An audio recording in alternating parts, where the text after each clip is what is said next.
Hey guys, it's మేఘ్నా. Welcome back to my channel. ఈరోజు వీడియోలో మాస్టర్స్ అప్లికేషన్ ప్రాసెస్ గురించి ఎక్స్ప్లెయిన్ చేస్తాను.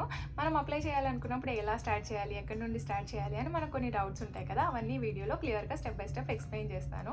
ఫస్ట్ స్టెప్ వచ్చేసి పాస్పోర్ట్. మనకు పాస్పోర్ట్ ఆబ్వియస్లీ ఇంపార్టెంట్, బికాస్ మనం ఏదైనా కంట్రీకి వెళ్ళాలన్నా అండ్ ఎగ్జామ్స్ రాయాలన్నా, జిఆర్ఈ, ఐఎల్స్ ఇవి రాయాలన్నా కూడా మనకు పాస్పోర్ట్ అనేది మ్యాండేటరీ. సో మీరు అప్లై చేసుకోండి పాస్పోర్ట్. మీరు స్టూడెంట్స్ అయితే లైక్ అండర్ గ్రేడ్ అవ్వగానే మీరు ఇక్కడ రావాలి మాస్టర్స్కి అంటే మీరు థర్డ్ ఇయర్లో ఉన్నప్పుడే పాస్పోర్ట్కి అప్లై చేస్తే ఫోర్త్ ఇయర్లో రిమైనింగ్ ప్రాసెస్ చేయొచ్చు. సో దట్ మీకు బీటెక్ అవ్వగానే మీరు మాస్టర్స్కి వచ్చేయచ్చు అనమాట. ప్రాసెస్ అంతా అయిపోతుంది. ఆల్రెడీ వర్కింగ్ వాళ్ళకి మ్యాక్సిమం పాస్పోర్ట్ ఉంటుంది. పాస్పోర్ట్ అయ్యాక నెక్స్ట్ స్టెప్ వచ్చేసి మనం ఎలిజిబిలిటీ క్రైటీరియా చెక్ చేసుకోవాలి. యూఎస్లో యూనివర్సిటీస్ అన్ని 15 years or 16 years education accept చేస్తుంది. 15 ఇయర్స్ ఎడ్యుకేషన్ అంటే 10th + 12th + 3 years degree. 16 years education అంటే 10th + 12th + 4 years degree. 4 years degree అంటే బీటెక్, 3 ఇయర్స్ డిగ్రీ అంటే ఈ బీబీఏ, బీకామ్ ఇవి. సో మీరు ఈ 2 కేటగిరీస్లో మీరు ఎలిజిబుల్ అయితే మీరు యూనివర్సిటీస్కి అప్లై చేయొచ్చు.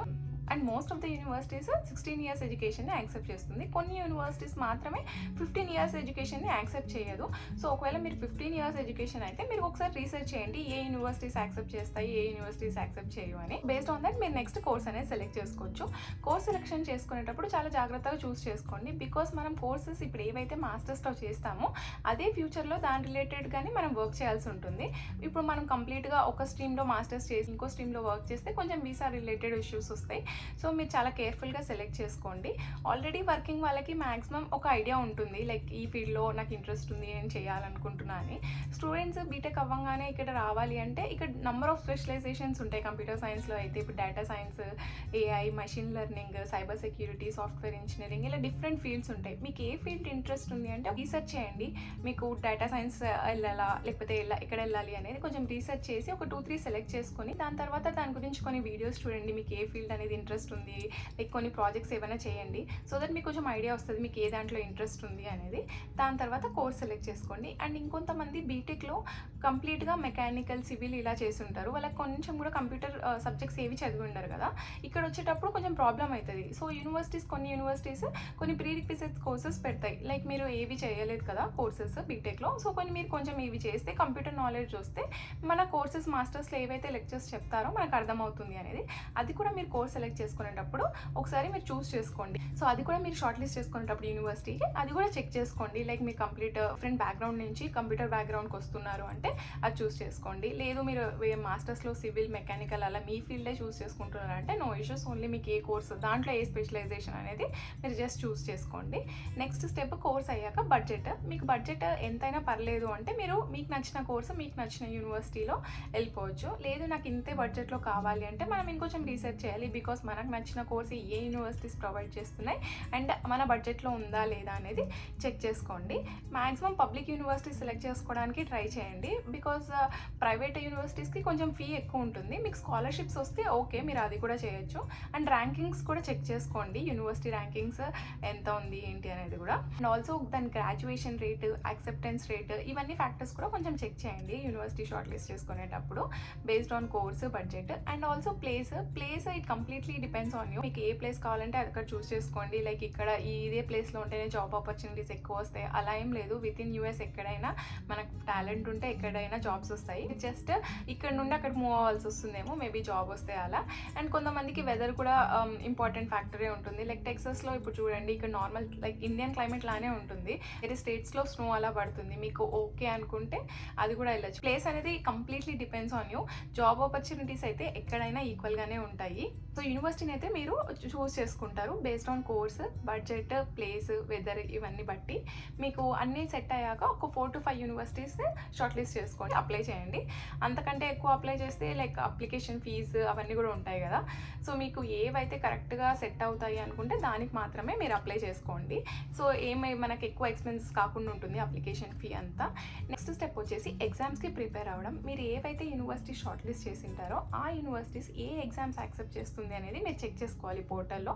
ఇప్పుడు కొన్ని యూనివర్సిటీస్ జిఆర్ఈ నాట్ మ్యాండేటరీ అని చెప్పేసి చెప్తుంది. అప్పుడు మీరు జిఆర్ఈకి ప్రిపేర్ అయ్యే అవసరం ఉండదు కదా. సో మీరు చెక్ చేసుకోండి. కొన్ని యూనివర్సిటీస్ ఓన్లీ ఐఎల్స్ యాక్సెప్ట్ చేస్తాయి, కొన్ని యూనివర్సిటీస్ టోఫెల్ యాక్సెప్ట్ చేస్తాయి, అలా ఉంటాయి. ఇంగ్లీష్ టెస్ట్ అయితే ఏ యూనివర్సిటీకైనా మ్యాండేటరీ ఉంటుంది. సో ఇంగ్లీష్ టెస్ట్ వచ్చేసి ఐఎల్స్, టోఫెల్, డ్యూలింగో ఈ 3 ఎగ్జామ్స్ మీరైతే తీసుకోవచ్చు. ఈ 3 ఎగ్జామ్స్లో మీ యూనివర్సిటీ ఏది యాక్సెప్ట్ చేస్తుంది అనేది మీరు చెక్ చేసుకోండి. ఈ ప్రాసెస్ అంతా అట్లీస్ట్ ఒక 6 to 8 months ముందే స్టార్ట్ చేయండి. బికాస్ మనకు జిఆర్ఈ ప్రిపరేషన్కి ఒక 2 months అండ్ ఐఎల్స్ ప్రిపరేషన్కి ఒక 1 month అలా తీసుకుంటే ఒక 3 months ప్రిపరేషన్కి తీసుకున్న ఎగ్జామ్స్ రాశాక మీరు యూనివర్సిటీస్కి అప్లై చేయొచ్చు. అండ్ జిఆర్ఈకి అప్లై చేసేటప్పుడు మనం 4 యూనివర్సిటీస్కి మన ఎగ్జామ్ అయ్యాక స్కోర్స్ ఫ్రీగా సెండ్ చేయొచ్చు. జిఆర్ఈ ఎగ్జామ్ రాసే ముందు మీరు కొన్ని మాక్ టెస్ట్ అయితే ఇస్తారు కదా, దాన్ని బట్టి మీకు స్కోర్ అనేది అర్థమవుతుంది, మీకు ఎంత వస్తుంది మాక్ టెస్ట్లో అనేది. Maximum mock test real test సిమిలర్గానే ఉంటాయి. మీకు ఇక్కడ 310, 320 అలా వస్తుంటే అక్కడ కూడా 315, 310 అలానే వస్తాయి మ్యాక్సిమం. దాన్ని బట్టి యూనివర్సిటీస్ని షార్ట్ లిస్ట్ చేసుకోండి. లైక్ ఒక 4 యూనివర్సిటీస్ని షార్ట్ లిస్ట్ చేసుకోండి. ఎందుకంటే మనం జిఆర్ఈ ఎగ్జామ్ రాశాక యూనివర్సిటీకి స్కోర్స్ ఫ్రీగా సెండ్ చేయొచ్చు. నార్మల్గా సెండ్ చేయాలి అంటే ఒక యూనివర్సిటీకి $27 అవుతుంది. అదే ఎగ్జామ్ అయ్యాక మనం 4 యూనివర్సిటీస్కి ఫ్రీగా సెండ్ చేయొచ్చు. కాబట్టి మీరు షార్ట్ లిస్ట్ చేసుకొని, అంటే కట్ ఆఫ్ ఎంత ఉంది ఆ యూనివర్సిటీకి మనం షార్ట్ లిస్ట్ చేసుకొని ఎగ్జామ్ అయ్యాక ఆ యూనివర్సిటీస్కి సెండ్ చేసేయండి స్కోర్స్.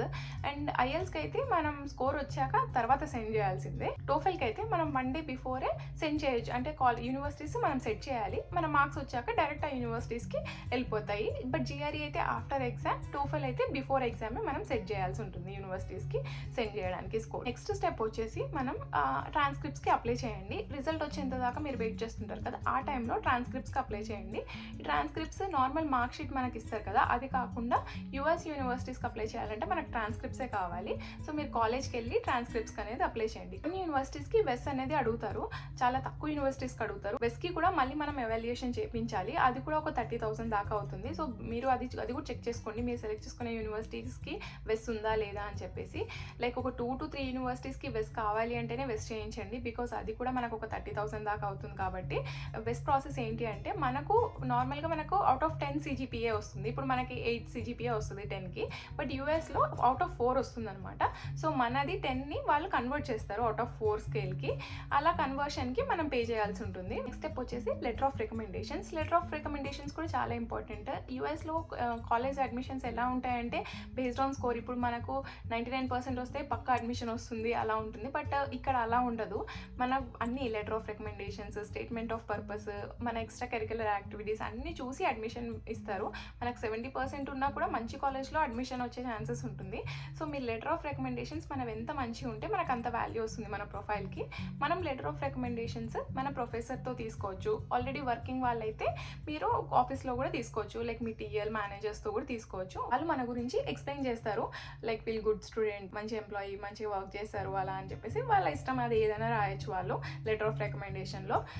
ఆ లెటర్ ఆఫ్ రికమెండేషన్స్ వాళ్ళు యూనివర్సిటీకి సబ్మిట్ చేయాలి డైరెక్ట్గా. కొన్ని యూనివర్సిటీస్ ఏంటి, వాళ్ళకి ఎవరైతే మనం లెటర్ ఆఫ్ రికమెండేషన్స్లో ప్రొఫెసర్ ఆర్ మేనేజర్ నేమ్స్ ఇస్తామో వాళ్ళకి మెయిల్ వెళ్తుంది. సో వాళ్ళే సెండ్ చేయాలి. కొన్ని యూనివర్సిటీస్కి అలా ఏమి ఉండదు, వాళ్ళు సెండ్ చేసే అవసరం లేదు, మనమే సెండ్ చేసినా కూడా సరిపోతుంది. సో మీరు లెటర్ ఆఫ్ రికమెండేషన్ స్టూడెంట్స్ అయితే మీ ప్రొఫెసర్స్తో తీసుకోండి, ఒకటి ప్రాజెక్ట్ గైడ్తో తీసుకోండి. వాళ్ళకి ఒక ఐడియా ఉంటుంది, మీరు క్లోజ్గా వర్క్ చేస్తుంటారు కాబట్టి. అండ్ మీ హెచ్ఓడి ఇంకా ఏదో ఒక ప్రొఫెసర్తో తీసుకోండి. మీరు వర్కింగ్ అయితే ఒకటి కాలేజ్లో అండ్ ఇంకా 2 ఆఫీస్లో తీసుకున్నా కూడా బెటరే, మీకు మంచి వాల్యూ కూడా ఉంటుంది. బికాస్ ఎక్స్పీరియన్స్ కూడా యాడ్ అవుతుంది కాబట్టి ఇంకొంచెం వాల్యూ ఉంటుంది మీ లెటర్ ఆఫ్ రికమెండేషన్స్కి. నెక్స్ట్ స్టెప్ వచ్చేసి రెజ్యూమే. రెజ్యూమే వచ్చేసి కంప్లీట్ మన గురించే మనం ఇన్ఫర్మేషన్ ఇస్తున్నాం, మన డీటెయిల్స్ అన్నీ, మనం ఏ ప్రాజెక్ట్స్ చేసాం అండర్ గ్రాడ్లో, లైక్ వర్కింగ్ అయితే మీ వర్క్ ఎక్స్పీరియన్స్ అవన్నీ కూడా యాడ్ చేయండి. మీకు ఎన్ని డీటెయిల్స్ మీరు ఎంత నీట్గా ఎక్స్ప్లెయిన్ చేస్తే మీ గురించి అంత వాల్యూ ఉంటుంది మన ప్రొఫైల్కి. సో ప్రతి ఒక్క డీటెయిల్స్ ఏవి వదలకుండా అన్నీ మెన్షన్ చేయండి. మీరు స్పోర్ట్స్, డాన్సింగ్ ఇలా ఏ దాంట్లో అయినా పార్టిసిపేట్ చేసింటే ఏమైనా సర్టిఫికేట్స్ వస్తే అవి కూడా రెజ్యూమేలో మెన్షన్ చేయండి. చిన్నవైనా కూడా పర్లేదు, అన్నీ మెన్షన్ చేయండి రెజ్యూమేలో. నెక్స్ట్ స్టెప్ వచ్చేసి స్టేట్మెంట్ ఆఫ్ పర్పస్. మనం ఎందుకు మాస్టర్స్ చేయాలనుకుంటున్నాం అనేది క్లియర్గా ఎక్స్ప్లెయిన్ చేయాలి. Like we need to right A story అనమాట. మనం ఎందుకు మాస్టర్స్ చేయాలనుకుంటాం, మనకి ఎందుకు ఇంట్రెస్ట్ ఉంది, ఎందుకు యూఎస్కే రావాలనుకుంటున్నాం, ఎందుకు ఆ కాలేజ్కే రావాలనుకుంటున్నాం, ఇలా అన్ని క్వశ్చన్స్కి మనం ఆన్సర్స్ చేయాలి. మొత్తం ఒక స్టోరీ లాగా ప్రిపేర్ చేసి ఒక 1 to 2 పేజెస్లో మనం ఇదంతా ఫిల్ చేసి వాళ్ళకి సెండ్ చేయాలి. ఇప్పుడు కొంతమంది civil to computers complete background change ఉంటుంది. సో మీరు స్టేట్మెంట్ ఆఫ్ పర్పస్లో మీరు కంప్లీట్గా ఎక్స్ప్లెయిన్ చేయొచ్చు, ఎందుకు మీరు చేంజ్ అవ్వాలనుకుంటున్నారు, మీకు ఎప్పుడు ఇంట్రెస్ట్ వచ్చింది కంప్యూటర్స్ పైన, ఎందుకు సివిల్ మీకు నచ్చలేదు, ఎందుకు ఇంప్రూవ్ అవ్వాలనుకుంటున్నారు, ఇలాంటి డీటెయిల్స్ అన్నీ మనం స్టేట్మెంట్ ఆఫ్ పర్పస్లో యాడ్ చేయాలి. మనం ఎంత మంచిగా మన గురించి ఎక్స్ప్రెస్ చేస్తే మన ప్రొఫైల్కి అంత మంచి వాల్యూ ఉంటుంది. ఇప్పుడు దాకా మనం చేసింది యూనివర్సిటీని సెలెక్ట్ చేసుకున్నాము. లైక్ యూనివర్సిటీని బేస్డ్ ఆన్ మనం కోర్స్, ఫీల్డ్, బడ్జెట్ ఇవన్నీ బేస్ చేసుకొని యూనివర్సిటీని సెలెక్ట్ చేసుకున్నాము. నెక్స్ట్ ఎగ్జామ్స్కి ప్రిపేర్ అయ్యి ఎగ్జామ్స్ రాసాము. అండ్ దాని తర్వాత ట్రాన్స్క్రిప్ట్స్కి అప్లై చేసుకుంటాము. బెస్ట్ ప్రాసెస్ యూనివర్సిటీకి కావాలా వద్దా అనేది చూసి అది కూడా మనం చేయించుకుంటాం. అయ్యాక ఎల్ఓఆర్స్ అండ్ ఎస్ఓపి ఇవన్నీ మనం వచ్చాక యూనివర్సిటీస్కి మనం అప్లై చేయొచ్చు. లాస్ట్ వరకు వెయిట్ చేయకండి అప్లై చేయడానికి. అప్లికేషన్ డెడ్లైన్ కొన్ని అర్లీ డెడ్లైన్స్ కూడా ఉంటాయి. అప్పుడే అప్లై చేయండి ఒక 1 month ముందే అలా. సో దట్ మీకు స్కాలర్షిప్ ఏమైనా ఆపర్చునిటీస్ ఉంటే అవి కూడా వస్తాయి. మీ ప్రొఫైల్ అంతా బాగుంటే, మీకు పర్సెంటేజ్, ఎక్స్ట్రా కరిక్యులర్ యాక్టివిటీస్ అన్నీ ఉన్నాయనుకోండి, మీకు స్కాలర్షిప్ వచ్చే ఛాన్సెస్ కూడా ఉంటాయి. బికాస్ యూనివర్సిటీస్ అన్ని 2 to 3 months తీసుకుంటాయి. కొన్ని యూనివర్సిటీస్ 1 monthలోనే మీకు డెసిషన్ వస్తుంది. మీకు ఒక 2 months ముందు అప్లై చేశారనుకోండి, మీకు డెసిషన్ జల్దీ వస్తే నెక్స్ట్ ప్రాసెస్ కూడా మీకు ఫాస్ట్గా అవుతుంది. మీకు టైం ఉంటుంది.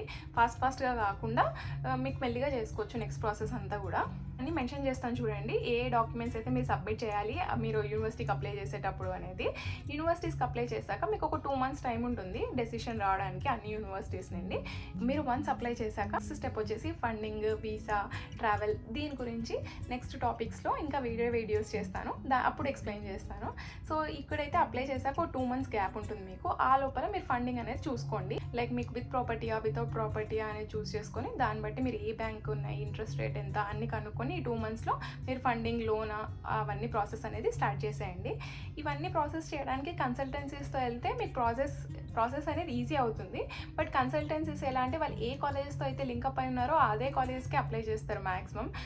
మీరు సెలెక్ట్ చేసుకున్న కాలేజెస్ కన్సల్టెన్సీ వాళ్ళు ఓకే అంటే మీరు ఓకే వాళ్ళతో ప్రాసెస్ చేయొచ్చు. ఒకవేళ మీరు సెలెక్ట్ చేసుకున్న వాటిలో కొన్ని కన్సల్టెన్సీస్లో అవి లింకప్ లేదనుకోండి, ఆ కాలేజ్ లేదు మేము చెయ్యము, అది బాగాలేదు, ఇదే బాగుంది అన్నట్టు వాళ్ళు ఏ కాలేజెస్తో లింకప్ అయితే ఆ కాలేజ్ని మనకు అప్లై చేయడానికి కొంచెం చెప్తారు. సో మీరు కొంచెం చూసుకోండి. ఒక 2-3 కన్సల్టెన్సీస్ని కన్సల్ట్ అయ్యి మీకు ఏదైతే బెస్ట్ అనిపిస్తే అది చేయండి. లేదు మీరే ఓన్గా చేస్తారంటే ఇంకా బెస్ట్.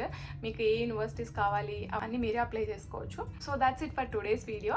ఈ వీడియో మీకు హెల్ప్ఫుల్ అయింది అనుకుంటున్నాను. మీకు ఇంకా ఏమైనా డౌట్స్ ఉన్నా కింద కమెంట్ చేయండి, నేను రిప్లై ఇస్తాను. అండ్ మీకు ఈ వీడియో హెల్ప్ఫుల్ అయితే please like, share, comment and don't forget to subscribe to my channel. Thanks for watching. Bye.